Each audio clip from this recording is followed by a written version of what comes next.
नमस्कार, मैं हूं रंजीत कुमार और आप देख रहे हैं क्लियर कट, वो शो जिसमें खबरों के हर एंगल की होती है पड़ताल। वो शो जो न्यूज से जुड़े कंफ्यूजन को करता है दूर और वो शो जो आपको बताता है बयानों के पीछे की सच्चाई। वो शो जहां हर दावे की होती है पक्की जांच। तो चलिए शुरू करते हैं आज का क्लियर कट।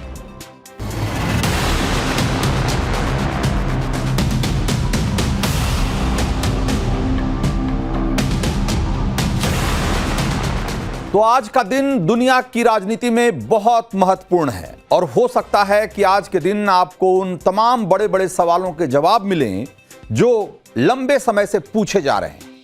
जैसे कि रूस और यूक्रेन के बीच 3.5 साल से चल रही लड़ाई खत्म कब होगी? भारत और चीन के बीच 5 साल से बंद डायरेक्ट फ्लाइट कब शुरू होगी? यानी विश्व शांति, सुरक्षा, दोस्ती, रिश्ते, हर लिहाज से आज का दिन बहुत महत्वपूर्ण है।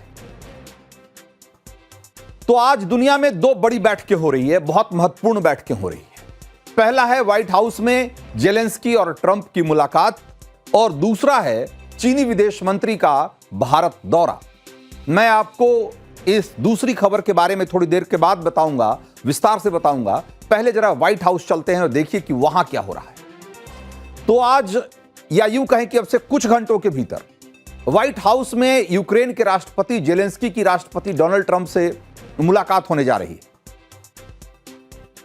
और अलास्का में रूसी राष्ट्रपति पुतिन से मिलने के बाद ट्रंप की जेलेंस्की से यह मुलाकात हो रही है, इसलिए यह बेहद महत्वपूर्ण मानी जा रही है।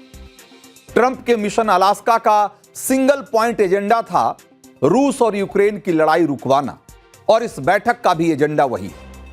लेकिन इसी साल 28 फरवरी को व्हाइट हाउस के ओवल ऑफिस के सामने, या व्हाइट हाउस के ओवल ऑफिस से जिस तरह की तस्वीरें सामने आई, इन तस्वीरों ने दुनिया को एक तरीके से सकते में डाल दिया था। दुनिया अभी भी नहीं भूली है जब जेलेंस्की ट्रंप से मिलने पहुंचे थे और व्हाइट हाउस के ओवल ऑफिस में जेलेंस्की और अमेरिकियों के बीच बस समझिए कि हाथापाई ही नहीं हुई थी, बाकी सब हो गया था। जेलेंस्की के कपड़ों से लेकर उनके बातचीत के तौर तरीके पर भी व्हाइट हाउस में सवाल उठ गए थे। खुद ट्रंप ने कई बार जेलेंस्की को फटकारा। उपराष्ट्रपति जेडी वैंस ने भी जेलेंस्की के मुंह पर ही उन्हें खूब सुना दिया था। बोला था कि आप थैंकलेस हो, एहसान फरामोश हो आप। ट्रंप सरकार इतना कर रही है आपके लिए और आपकी इतनी मदद कर रही है, अमेरिका ने इस युद्ध में आपकी इतनी मदद की, लेकिन आप उसे स्वीकार नहीं कर रहे। आप राष्ट्रपति ट्रंप का एहसान तक नहीं मान रहे हो। एक तरीके से बड़े बेआबरू होकर यूक्रेनी राष्ट्रपति जेलेंस्की पिछली दफा व्हाइट हाउस से निकले थे। लेकिन इस बार तस्वीर थोड़ी अलग है।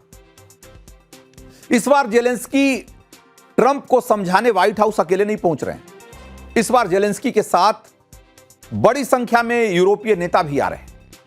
और कौन कौन लोग उनके साथ आ रहे हैं जरा देखिए, वो लिस्ट देखिए। इससे स्पष्ट हो जाएगा कि मैं ये क्यों कह रहा हूं कि आज का दिन विश्व की राजनीति में बहुत महत्वपूर्ण है, बहुत अहम है। आज जेलेंस्की के साथ फ्रांस के राष्ट्रपति इमैनुअल मैक्रों, जर्मनी के चांसलर फ्रेडरिक मर्ज, ब्रिटेन के पीएम कीर स्टारमर, इटली की पीएम जॉर्जिया मेलोनी, फिनलैंड के राष्ट्रपति अलेक्जेंडर स्टब और यूरोपीय संघ की प्रमुख उर्सुला वॉन डर लीन, ये सब जेलेंस्की के साथ आज व्हाइट हाउस पहुंचने वाले हैं और ये सब मिलकर डोनाल्ड ट्रंप को ये समझाने पहुंच रहे हैं कि उन्हें रसिया और यूक्रेन के साथ शांति समझौते में क्या करना है और क्या नहीं करना है। पिछली बार ट्रंप ने जेलेंस्की के साथ जिस तरह का बर्ताव किया था, उसकी वजह से जेलेंस्की इस बार अपने यूरोपीय सहयोगियों के साथ ही ट्रंप से मिलना चाह रहे थे ताकि रूस के खिलाफ वो अपनी बात को मजबूती से रख पाएं। लेकिन ट्रंप ने साफ साफ मना कर दिया। इसीलिए पहले अब जेलेंस्की और ट्रंप की 1-to-1 मीटिंग होगी, यानी पहले दोनों नेता आपस में मिलेंगे और उसके बाद ट्रंप यूरोपीय और दूसरे नेताओं के साथ एक बैठक करेंगे। और कहा यह जा रहा है कि आखिर में अगर मुमकिन हुआ, संभव हुआ या बात बनी या माहौल रहा तो ट्रंप सबके साथ एक ज्वाइंट मीटिंग करेंगे। अब जब व्हाइट हाउस में लगभग सभी बड़े बड़े पश्चिमी देशों के मुखिया जुट रहे हैं तो कोई साधारण घटना तो नहीं है। इसकी अहमियत ऐसे समझिए, और मैं ये क्यों बार बार कह रहा हूं कि ये सभी ट्रंप को समझाने आ रहे हैं, तो क्या समझाना चाहते हैं ट्रंप को, जरा उसको भी समझिए। तो ये सारे लीडर्स मिलकर ट्रंप के दिमाग में 3-4 बातें डालना चाहते हैं। पहली बात तो ये कि यूक्रेन की सीधी भागीदारी के बिना यूक्रेन के लिए कोई शांति समझौता नहीं किया जाना चाहिए। और अभी तक ट्रंप ने इस मुद्दे पर जिस तरीके से रास्ता लिया है, उससे ऐसा लगता है कि यूक्रेन की सहमति के बगैर भी या यूक्रेन की जरूरत पड़ने पर बाह मरोड़कर भी वो शांति समझौता करना चाहते हैं। और जिस तरीके से यूक्रेन को साथ लिए बगैर उन्होंने पुतिन के साथ बैठक कर ली, इसको लेकर यूक्रेन ही नहीं बल्कि पूरा यूरोपीय यूनियन भीतर से घबराया हुआ, नर्वस है कि ये हो क्या रहा है। तो दूसरी जो महत्वपूर्ण बात है इसमें, जो कि यूरोपीय नेता समझाना चाहते हैं ट्रंप को, जिसके लिए उनको कन्विंस करना चाहते हैं, वो ये है कि यूक्रेन की सुरक्षा की गारंटी एकदम पुख्ता होनी चाहिए, मजबूत होनी चाहिए। हम ऐसे मौके पे या ऐसे मोड़ पे यूक्रेन को रूस की दरिया दिली या उसकी ये समझ लीजिए कि इस बात पे नहीं छोड़ सकते कि रूस कह रहा है कि भाई वो ऐसा करेगा या ऐसा नहीं करेगा। हम उसके रहमो करम पर यूक्रेन को नहीं छोड़ सकते। और वो गारंटी कैसी होनी चाहिए, उसको लेकर उनके भीतर कई तरह के प्रपोजल हैं जो कि वो ट्रंप के साथ शेयर करना चाहते हैं। और तीसरी बात यह कि व्लादिमीर पुतिन के साथ अपने व्यक्तिगत संबंधों से प्रभावित होकर ट्रंप रूस की मांगों के आगे झुके नहीं, क्योंकि ऐसा लग रहा है कि ट्रंप इस संधि को करने के लिए या शांति समझौता करने के लिए इतने बेचैन हैं, इतने व्यग्र हैं, इतने एक तरीके से उन्होंने तय किया हुआ है, मन बनाया हुआ है कि हर हाल में इस समझौते को कराना है। इससे यूरोपीय यूनियन के देशों को लग रहा है कि ऐसा ना हो कि ट्रंप कुछ ऐसा कमिट कर दें जिसको पूरा करना मुश्किल हो जाए। यूरोपीय देशों को लगता है कि अगर यूक्रेन को लेकर रूस की शर्तों पर समझौता हो गया, जैसा रूस चाहता है उसी तरीके से समझौता हो गया, तो पुतिन का हौसला और बढ़ जाएगा और यूरोप के दूसरे देशों के लिए भी वो मुसीबत बन सकते हैं। यूरोपीय देश ट्रंप को यही बात समझाना चाहते हैं, क्योंकि ट्रंप हर हाल में इस शांति समझौते को आगे बढ़ाना चाहते हैं, और चाहे इसके लिए यूक्रेन को एक बड़ी कीमत ही क्यों न चुकानी पड़े। तभी तो ट्रंप ने बिना यूक्रेन और बाकी यूरोपीय देशों को साथ लिए अलास्का में पुतिन के साथ बैठक कर ली, और ऊपर से बैठक के बाद ट्रंप ने कहकर एक तरीके से यूक्रेन पर बम ही फोड़ दिया कि यूक्रेन को नेटो में शामिल किए बगैर भी उसे सुरक्षा दी जा सकती है, जबकि सारी लड़ाई यूक्रेन को नेटो में शामिल करने की जिद से ही तो शुरू हुई थी। यूक्रेन को लेकर ट्रंप यही नहीं रुके। जेलेंस्की और यूरोपीय नेताओं के बैठक से पहले ही ट्रंप ने एक और बम फोड़ दिया। ट्रंप ने साफ साफ कह दिया कि यूक्रेन नेटो में शामिल नहीं होगा और क्रीमिया, जो 2012 तक यूक्रेन का इलाका था और अभी रूस के कब्जे में है, वो भी वापस यूक्रेन को नहीं मिलेगा। और ट्रंप ने यह कहते हुए रूस यूक्रेन लड़ाई रुकवाने की पूरी जिम्मेदारी एक तरीके से यूक्रेन के राष्ट्रपति जेलेंस्की के मत्थे मढ़ दिया कि अगर जेलेंस्की चाहें तो रूस के साथ युद्ध विराम तुरंत हो सकता है और अभी के अभी यह युद्ध खत्म हो सकता है, और अगर जेलेंस्की चाहते हैं तो इस लड़ाई को जारी रखें। तो एक तरीके से इस युद्ध को जारी रखने का पूरा ठीकरा जो है उन्होंने जेलेंस्की के माथे फोड़ दिया। इसीलिए बैठक से पहले यूक्रेन तो घबराया हुआ है ही, साथ में यूरोपीय देश के जो लीडर्स हैं उनके हाथ पांव भी फूले हुए हैं कि पता नहीं ट्रंप किस बात पे अड़ जाए। माना यह जा रहा है कि अगर रूस यूक्रेन के बीच सीज फायर को लेकर डील फाइनल नहीं भी होती है, तो भी ये चीजें आगे बढ़कर यूरोप और जो बाकी देश इससे जुड़े हुए हैं उनके लिए नुकसानदायक साबित हो सकती है। और अगर यह डील फाइनल होती है तब भी इसकी कीमत, बड़ी कीमत बल्कि यूं कहिए, यूक्रेन को अपना एक बड़ा इलाका गंवाकर चुकानी पड़ सकती है। मसलन अभी यूक्रेन के 19% इलाके पर रूस का कंट्रोल है, कब्जा है, जिसमें से कि क्रीमिया भी है और डोनबास का एक बड़ा इलाका भी है। रूसी राष्ट्रपति व्लादिमीर पुतिन शांति समझौते के लिए अमेरिकी राष्ट्रपति डोनाल्ड ट्रंप को जो उन्होंने प्रस्ताव दिया है, उसमें उन्होंने पूरा डोनबास का इलाका मांग लिया है। और डोनबास को यूक्रेन का इंडस्ट्रियल हार्ट कहा जाता है। यह कोयला और भारी उद्योगों के लिए बहुत मशहूर है और यह इलाका मिलते ही ब्लैक सी और अजोव सागर में रूस का दबदबा और बढ़ जाएगा। डोनबास में बड़ी मात्रा में प्राकृतिक गैस और तेल का भंडार है और अगर देखा जाए तो इस इलाके का यूक्रेन की जीडीपी में एक बहुत बड़ा योगदान है। इसलिए जो जेलेंस्की जो हैं वो डोनबास को पूरी तरीके से रूस को देने पर राजी नहीं है। तो ये डील ब्रेकर कौन कौन सी चीजें हैं उस पर जरा गौर करिए। ट्रंप क्या चाहते हैं, पुतिन क्या चाहते हैं, वो बात अपनी जगह है, लेकिन यूक्रेन और यूरोपीय यूनियन क्या चाहता है, यह भी एक बहुत महत्वपूर्ण बात है। तो डोनबास का पूरा इलाका रूस को देने का मतलब यह हुआ कि एक तरीके से समझिए तो एक हाथ काट कर दे देना हुआ यूक्रेन के लिए, रूस को एक हाथ काट के दे देने जैसा है। इस बीच एक और डेवलपमेंट है कि रूस और यूक्रेन के जंग के मोर्चे पर लड़ाई भी बढ़ गई। रूस ने यूक्रेन पर हमलों की रफ्तार बढ़ा दी। रूस के ताजा हमले में कम से कम 8 यूक्रेनी नागरिक मारे गए हैं और 35 घायल हो गए हैं। ऐसे में कहना मुश्किल है कि व्हाइट हाउस से शांति की राह निकलेगी या नहीं, और अगर नहीं निकलती है तो रूसी तेल को लेकर ट्रंप का जो तेवर है वो और ज्यादा कड़ा हो सकता है, सख्त हो सकता है।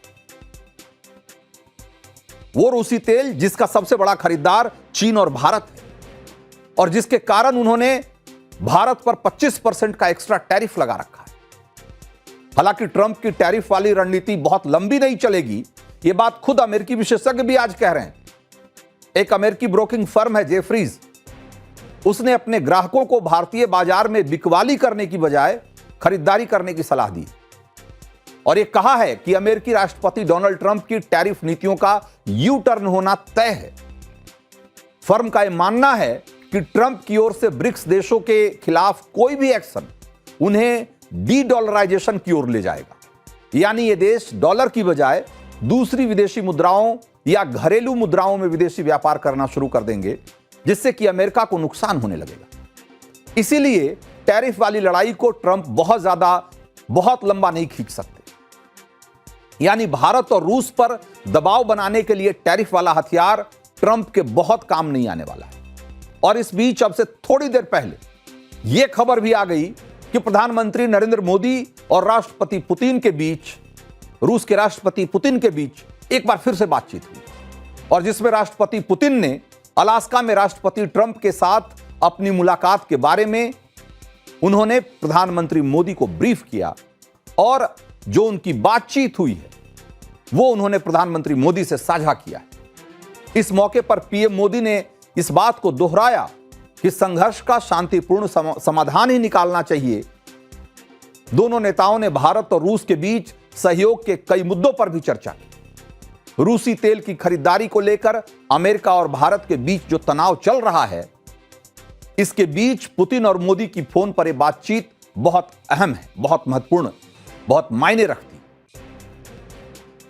और चलिए अब उस दूसरी बैठक का रुख कर लेते हैं जिस पर कि पूरी दुनिया की नजर टिकी हुई और जिसका एक सिरा ये जो अमेरिका की टैरिफ वाली रणनीति है, ये टैरिफ वाला जो हंटर चला रहा है, उससे भी जुड़ा हुआ। तो चीन के विदेश मंत्री वांग यी अब से थोड़ी देर पहले ही 3 दिन के दौरे पर नई दिल्ली पहुंचे। गलवान घाटी में संघर्ष के बाद किसी चीनी विदेश मंत्री की यह पहली भारत यात्रा है। वांग यी एनएसए अजीत डोवाल के साथ सीमा मुद्दे पर विशेष प्रतिनिधियों की एक 24वीं दौर की जो वार्ता है वो उसमें भाग लेंगे। विदेश मंत्री एस जयशंकर के साथ द्विपक्षीय बैठक करेंगे और कल प्रधानमंत्री नरेंद्र मोदी से भी मुलाकात करेंगे। वांग यी की यात्रा प्रधानमंत्री मोदी की 31 अगस्त से शुरू होने वाली जो एससीओ की बैठक है, यानी कि संघाई सहयोग संगठन उसका जो शिखर सम्मेलन है, उसके लिए जो प्रधानमंत्री 3 दिन की यात्रा पर जाने वाले हैं, उससे ठीक पहले ये यात्रा हो रही है। तो चीनी विदेश मंत्री की भारत यात्रा को मोदी शी जिनपिंग की मुलाकात की एक तैयारी के रूप में देखा जा रहा है। क्योंकि एक लंबे अरसे के बाद जिनपिंग और मोदी मिलेंगे, तो उसके पहले ग्राउंड तैयार करने की कोशिश हो रही है कि उस बैठक से कुछ बहुत महत्वपूर्ण बातें निकल कर आए, उसका कोई नतीजा निकले।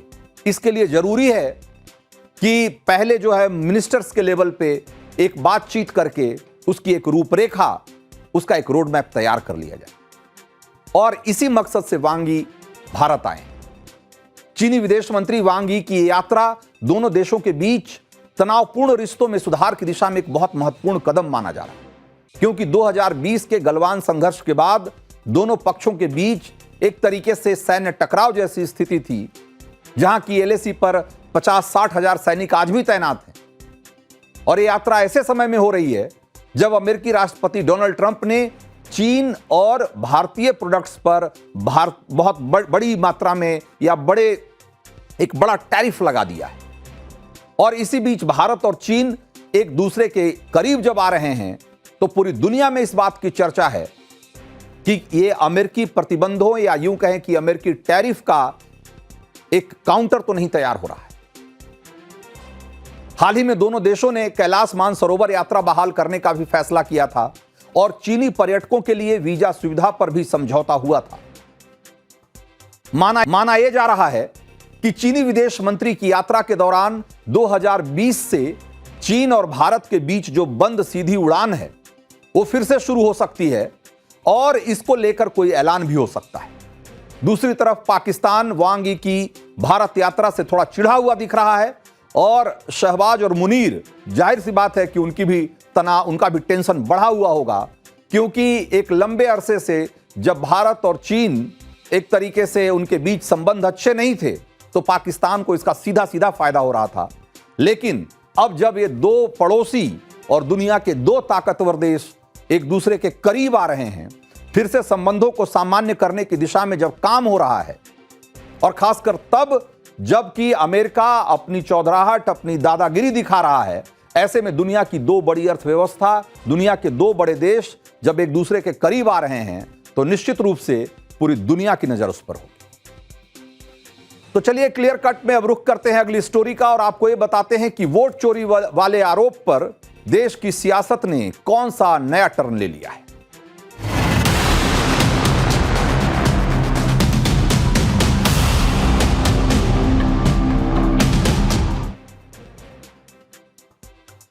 तो चुनाव आयोग के खिलाफ जिस सियासी नैरेटिव गढ़ने में राहुल गांधी पिछले महीने भर से जी जान से जुटे हुए थे, क्या उन्हें अब उसकी हवा निकलती हुई दिखाई दे रही है?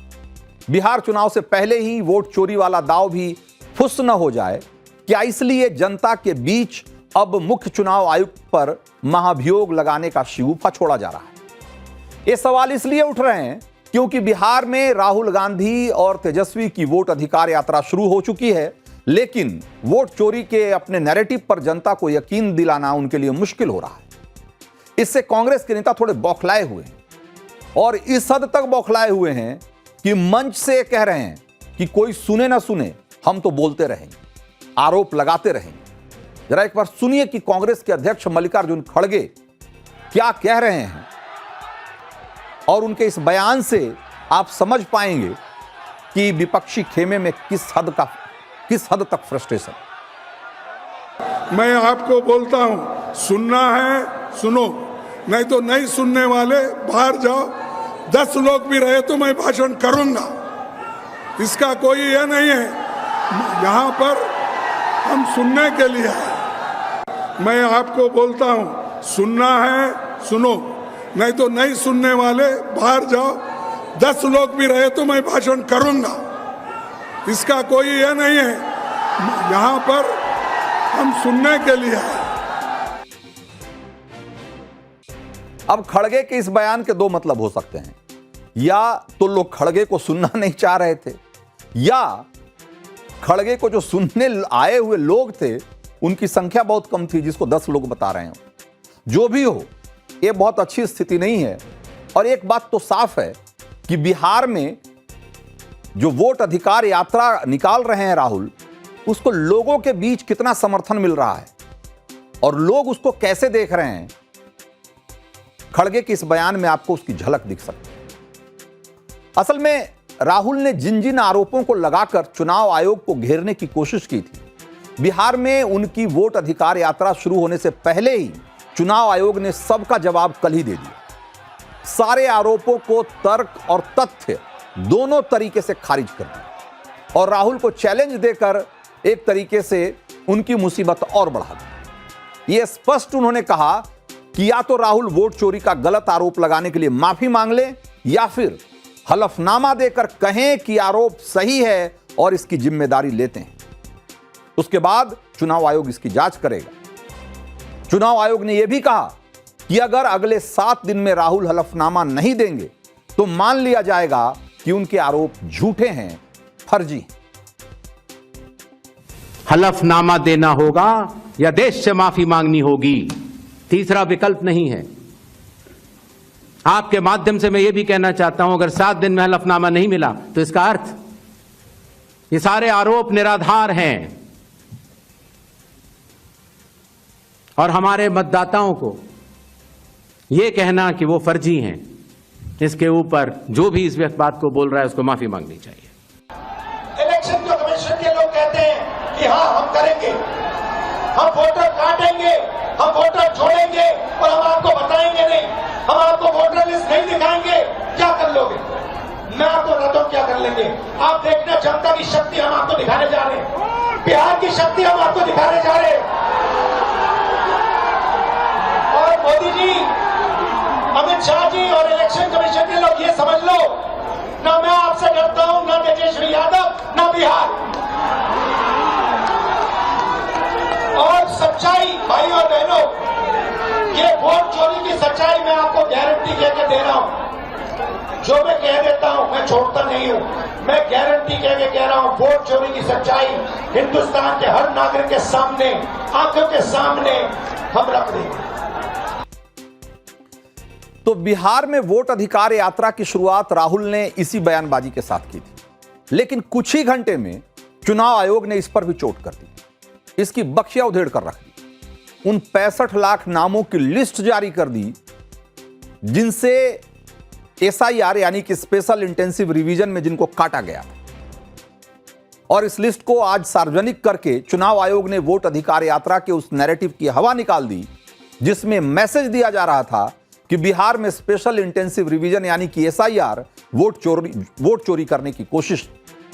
और जो राहुल गांधी अभी कहते हुए आपको सुनाई दे रहे थे कि इलेक्शन कमीशन ये कह रहा है कि हम तुम्हारा वोट काटेंगे भी और तुमको दिखाएंगे भी नहीं, तुमको लिस्ट भी नहीं दिखाएंगे। भाई, तो इलेक्शन कमीशन ने तो पूरी लिस्ट जारी कर दी। अब जिनके वोट गलत तरीके से काटे गए हैं उनको सामने आना चाहिए, या राहुल गांधी की पार्टी और बाकी विपक्षी पार्टियों को ऐसे लोगों के नाम लेकर सामने आने चाहिए और जाकर के चुनाव आयोग में या जनता के पास जहां उनको जाना है या कोर्ट में जाकर के उनको बताना चाहिए कि भाई देखो कितने बड़े पैमाने पे वोट चोरी हो रही है। एक बार बोलना तो चाहिए कि ये 65 लाख जो वोट काटे गए हैं वो गलत तरीके से काटे गए, लेकिन उनको ये करना नहीं है, उनको सिर्फ आरोप लगाना है। और बीजेपी और चुनाव आयोग मिलकर इनके इस नैरेटिव की बख्शिया उधेड़ रहे हैं। और इसी के बाद एक खबर आई कि कांग्रेस के अध्यक्ष मल्लिकार्जुन खड़गे ने इंडी गठबंधन के सांसदों को एक मुलाकात के लिए, एक मीटिंग के लिए बुलाया है और चुनाव आयोग के खिलाफ अब महाभियोग लाने की रणनीति बनाई जा रही है। ये जो वीडियो आप देख रहे हैं इस समय, इस वीडियो में मल्लिकार्जुन खड़गे, रामगोपाल यादव, कनिमोझी और विपक्षी पार्टियों के बहुत सारे सांसद दिखाई दे रहे हैं।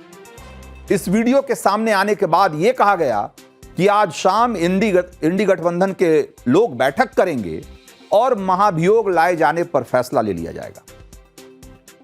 तो यह विपक्षी राजनीति का एक नया दांव है जिसके जरिए एक खास मैसेज देने की कोशिश की जा रही है। और मैसेज यह है कि राहुल के आरोपों पर चुनाव आयोग ने जो जवाब दिया उसके बाद अगर उसके बाद भी विपक्ष महाभियोग लाने का दम दिखा रहा है तो जरूर उनके दावे में भी दम है और जरूर चुनाव आयोग का जो SIR है उसमें जरूर कुछ काला है। लेकिन इस नैरेटिव को गढ़ने के लिए एक तरफ संसद परिसर में वोट चोर गद्दी छोड़ के पोस्टर लगाए जा रहे हैं और दूसरी ओर बिहार में वोट अधिकार यात्रा में औरंगाबाद पहुंचे राहुल गांधी ने वहां के मशहूर सूर्य मंदिर में दर्शन किया और वहां मत्था टेकने के बाद, दंडवत करने के बाद सोशल मीडिया पर फिर से एक पोस्ट लिख दिया कि हर अंधकार से लड़कर न्याय के सूर्योदय की ओर बढ़ते रहने की प्रेरणा मुझे इससे मिली। लेकिन ये सब कुछ इमोशनल पोस्टरिंग है, असल में इसमें कोई तथ्य नहीं। उस सवाल को दरकिनार करने की कोशिश है जो पूछता है कि राहुल चुनाव आयोग को हलफनामा देने से कन्नी क्यों काट रहे हैं। सवाल यह है कि राहुल किस मुंह से चुनाव आयोग को हलफनामा देंगे। उनके सवालों का जवाब तो चुनाव आयोग दे चुका है। उन्होंने सवाल किया था कि बिहार में चुनाव से ठीक पहले SIR की प्रक्रिया क्यों हो रही है और ऐसे समय में क्यों हो रही है जब बिहार में बाढ़ आई हुई है। तो उसका भी जवाब मिल गया कि मतदाता सूची को दुरुस्त करने का काम चुनाव से पहले ही होता है, चुनाव के बाद नहीं। और साल 2003 में भी बिहार में जो SIR की प्रक्रिया है वो 14 जुलाई से 14 अगस्त के दौरान ही हुई थी और सफलतापूर्वक संपन्न हुई थी, कहीं कोई झमेला नहीं हुआ।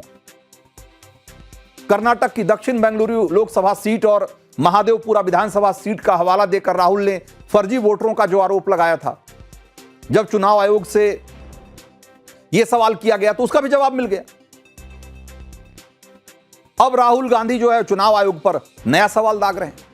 राहुल कह रहे हैं कि चुनाव आयोग सिर्फ मुझसे ही हलफनामा क्यों मांग रहा है भाई, बीजेपी से क्यों नहीं मांग रहा। और इंडी गठबंधन के लोग भी यही दोहरा रहे हैं, कह रहे हैं कि बीजेपी से भी हलफनामा मांगे चुनाव आयोग, बीजेपी से क्यों नहीं मांगा जाता हलफनामा। और कांग्रेस तो इस बात से भी चिढ़ी हुई है कि चुनाव आयोग ने प्रेस कॉन्फ्रेंस क्यों कर दिया। इससे राहुल गांधी के वो सारे आरोप खारिज हो गए।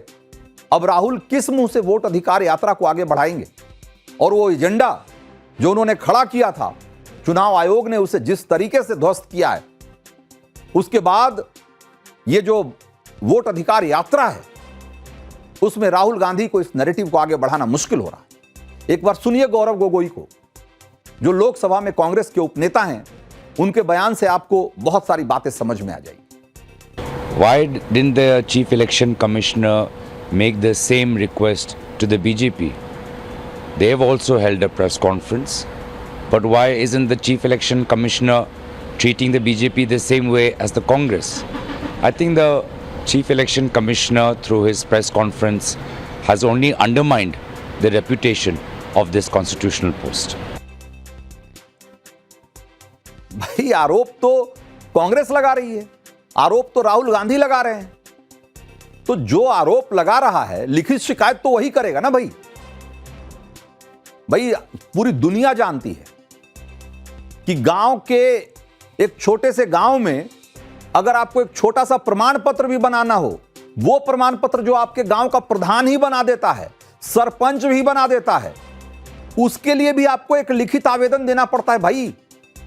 बिना लिखित आवेदन के, बिना एप्लीकेशन के जुबानी कोई किसी को कुछ नहीं, कहीं कोई सर्टिफिकेट नहीं बनता, कोई जांच नहीं होती। छोटा मामला हो आपका, आप थाने में जाओगे तो बिना रिपोर्ट लिखवाए आपकी कोई जांच नहीं होगी, कोई सुनवाई नहीं होगी। और पूरा सरकारी तंत्र, पूरा सरकारी सिस्टम ऐसे ही चलता है। राहुल गांधी की पार्टी और राहुल गांधी की पार्टी इतने लंबे समय तक सरकार में रही है, उनसे बेहतर ये कौन जानता है कि बिना लिखित शिकायत के कोई जांच पड़ताल नहीं होती कहीं भी। तो लिखित शिकायत करने तो आप जा रहे हैं, तो हलफनामा तो आपको देना पड़ेगा ना भाई, बीजेपी को क्यों देना चाहिए। और यही बात बीजेपी के प्रवक्ता संबित पात्रा भी कह रहे हैं, एक बार सुनिए जरा। आखिरकार ये कांग्रेस पार्टी और विपक्ष के लोग, उनकी हताशा की सीमा इस कदर बढ़ गई है कि हमेशा चोर चोर चोर चोर चोर चोर करते रहते। अब जब देखिए राफेल के समय चौकीदार चोर, अब देखिए तो वोट की चोरी। ये स्वाभाविक है, जिसके स्वभाव में जो होता है उन शब्दों का प्रयोग वो बार बार करता है। आप देखिए, दो लड़के, उत्तर प्रदेश में भी दो लड़के थे, यहां और दो लड़के हैं बिहार में। दो लड़के ये जेल यात्रा, बेल यात्रा सब कुछ करने के बाद अब कौन सी यात्रा कर रहे हैं पता नहीं, चोरी की यात्रा। कुछ नहीं होने वाला है, कुछ नहीं होने वाला है। तो वोट चोरी के आरोपों पर इंडी गठबंधन राहुल के साथ है। मुख्य चुनाव आयुक्त ज्ञानेश कुमार को महाभियोग के नाम पर धमकाने का खेल चल रहा है और इसके लिए माहौल बनाया जा रहा है। लेकिन जिन फर्जी वोटरों के डिलीशन पर बिहार में हंगामा मचा हुआ है, वैसे ही वोटों की कहानी जब यूपी में सामने आई और उस पर सवाल हुआ तो विपक्ष के नेता कैसे अपनी पीठ ठोकने लग गए।